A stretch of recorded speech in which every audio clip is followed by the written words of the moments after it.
Pemirsa, untuk mengetahui perkembangan pemeriksaan sejumlah kasus korupsi hari ini, kita segera bergabung dengan reporter Berita 1 Yuliana Wen di KPK. Yuel, apa hasil konferensi pers KPK hari ini?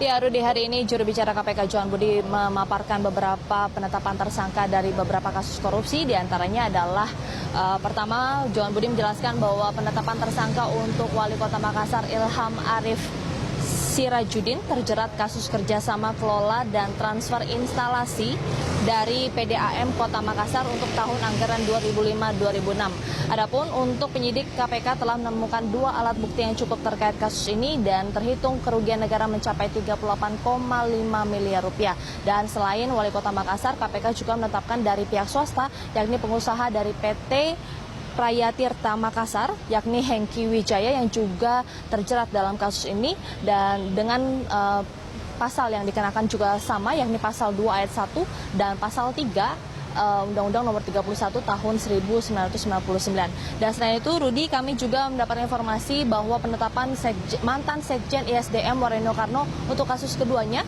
yakni adalah menemukan 2 alat bukti yang cukup menetapkan mantan Sekjen Waryono Karno sebagai tersangka atas dugaan TPK penggunaan anggaran dana kesekjenan di Kementerian ESDM dan dalam beberapa proyek untuk anggaran tahun 2012. Di antaranya penyimpangan ini adalah untuk sosialisasi hemat energi, kemudian sosialisasi sumber daya energi, dan juga penggunaan untuk perawatan kantor Sekjen di tahun 2012.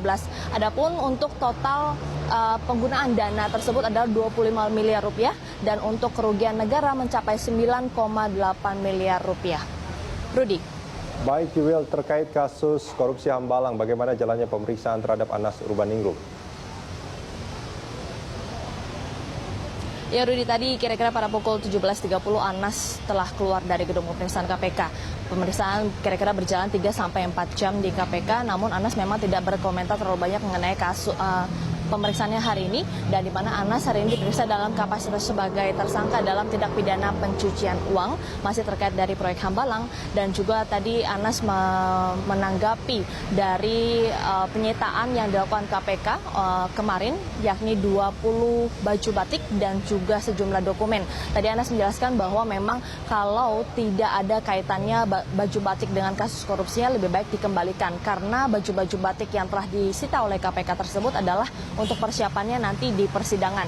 Adapun untuk persidangan Anas untuk P21 berkas-berkasnya akan segera rampung antara besok tanggal 8 Mei atau lusa pada tanggal 9 Mei, dan Anas menyerahkan seluruhnya kepada penyidik KPK. Namun tadi ketika kami menanyakan mengenai ditolaknya permintaan Anas untuk meminta Ketua Umum Partai Demokrat yang sekarang adalah Presiden Susilo Bambang Yudhoyono dan juga Ibas sebagai saksi yang meringankannya, bahwa Anas memang meminta SBY dan juga Ibas menjadi saksi fakta, namun hal itu telah ditolak. Kemudian untuk nanti di persidangan di Pengadilan Tipikor, Anas juga berharap bahwa kehadiran Ibas dan SBY dapat menjadi saksi yang meringankannya. Namun apabila itu juga ditolak, Anas berpendapat bahwa mungkin ditolaknya untuk menjadi saksi yang meringankan itu dapat memberatkan peran SBY dan Ibas dalam kasus proyek Hambalang ini.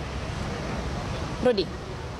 Baik, terima kasih Yuliana Wen melaporkan langsung dari gedung KPK Jakarta.